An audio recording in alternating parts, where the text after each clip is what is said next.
అందరికీ నమస్కారం. నా పేరు శివబాలాజీ. మీరు చూస్తున్నారు జియోపల్స్ డైలీ. ఈరోజు మనం మన దేశం యొక్క national security advisor mister Ajit Doval గురించి తెలుసుకోబోతున్నాం. వీరిని జేమ్స్ బాండ్ ఆఫ్ ఇండియా అని కూడా అంటారు. వీరు ఒక ఐపీఎస్ ఆఫీసర్ మరియు ఇండియాస్ టాప్ స్పై మాస్టర్ కూడా. అజిత్ దోవల్ మన దేశంలోనే మోస్ట్ పవర్ఫుల్ బ్యూరోక్రాట్ అని అంటారు. ఇప్పుడు ఆయనకు 77 సంవత్సరాలు. వీరు మన దేశం యొక్క ఫారిన్ పాలసీ అండ్ సెక్యూరిటీ చూసుకుంటారు. 2014 నుండి 2024 వరకు భారతదేశం యొక్క ఫారిన్ పాలసీని వీరే చేశారు.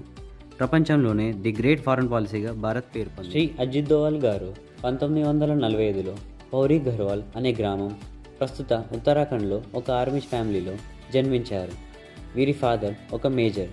ఆయన పేరు మేజర్ జిఎల్ దోవాల్. దోవాల్ గారి స్కూలింగ్ కూడా ఒక మిలిటరీ స్కూల్లో జరిగింది. దాని పేరు అజ్మర్ మిలిటరీ స్కూల్. వీరు యూనివర్సిటీ ఆఫ్ ఆగ్రాలో master degree in economics complete చేశారు. డిగ్రీ కంప్లీట్ అవ్వగానే తన ఫస్ట్ అటెంప్ట్లో యూపీఎస్సీ క్రాక్ చేసి 23 సంవత్సరాలకే ఇండియన్ పోలీస్ సర్వీస్లో జాయిన్ అయ్యారు. వీరి ఫస్ట్ పోస్టింగ్ కేరళలో ఏఎస్పీ ఆఫీసర్గా చేర్చబడ్డారు. ఇలా 7 సంవత్సరాల పాటు పోలీస్ సర్వీస్లో పనిచేశారు. ఆ తర్వాత ఇంటెలిజెన్స్ బ్యూరోలో జాయిన్ అయ్యారు. వీరు ఈ దేశానికి చాలా చేశారు. 1990లో పాకిస్తాన్ నడుపుతున్న కూకాపారే అనే మిలిటెంట్ని ఒప్పించి పాకిస్తాన్కి వ్యతిరేకంగా భారత్కు హెల్ప్ చేయమన్నారు. ఆ తర్వాత 1996లో ఆ మిలిటెంట్ కూకాపారే జమ్మూ కాశ్మీర్లో ఎమ్మెల్యేగా గెలిచారు. తరువాత IC-814 ఏరోప్లేన్ని కొంతమంది టెర్రరిస్టులు హైజాక్ చేశారు. వాళ్ళ డిమాండ్స్ 100 మంది టెర్రరిస్ట్తో పాటు $2 బిలియన్ అడిగారు. అజిత్ దోవాల్ గారు తన చాణచక్యంతో టెర్రరిస్ట్తో మాట్లాడి 3 టెర్రరిస్ట్ని విడిచిపెట్టడం జరిగింది.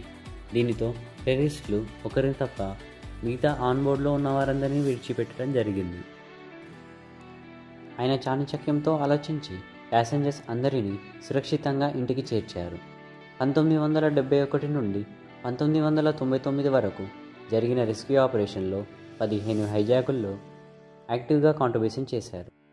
ఇలా 30 సంవత్సరాల వరకు ఇంటెలిజెన్స్ బ్యూరోలో పనిచేశారు. 2 నెలల తర్వాత భారత్ ఇరాక్తో ఇబ్బంది పడింది.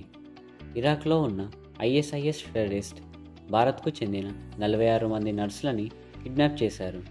వెంటనే దోవాల్ గారు ఇరాక్లో ల్యాండ్ అయ్యారు. అక్కడి ప్రభుత్వంతో చర్చలు జరిపి వారిని కాపాడారు.